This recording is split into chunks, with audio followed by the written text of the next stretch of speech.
A TRO applicant is required to swear to the truth of the statements in their application, under oath. An individual who lies on an application for a temporary restraining order could be charged with perjury, which is a Class D felony in Connecticut. But, you know, it's worth noting that you can be charged with perjury for signing any type of an affidavit. I mean, this is not an unusual situation that people, well, I mean, it happens relatively infrequently, but if it happens, people are prosecuted for perjury.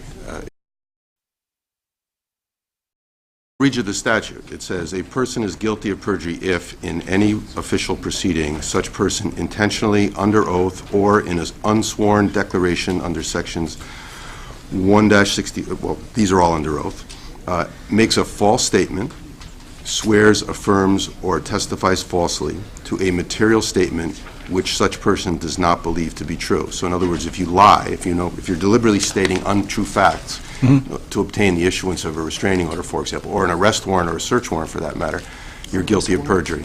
You know, the way the system deals with people who clearly have lied in order to get some outcome in a criminal or a civil case for that matter is through the penalty of perjury. It was raised last year.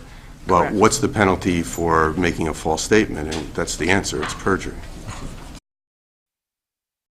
But going back to my question before, which some people might have thought it was ludicrous, but I happen to know that people file TROs applications against one another for all kinds of reasons. I mean, they happen as a matter of course in divorces. People who have fallings out with their friends, their business partners, I mean, they do them to create a nuisance.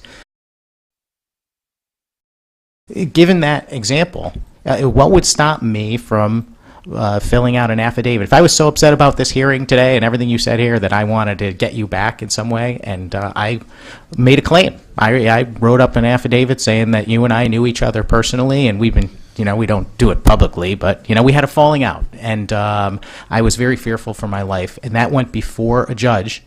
I wouldn't necessarily have to go before a judge myself and swear to this, but I would have to just sign a document, right? That's my understanding.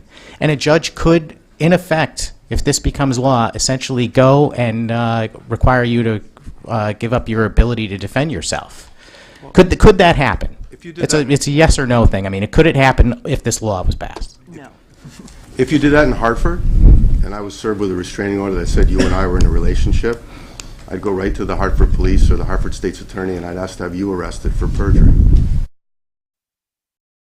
A lot of domestic violence is about control.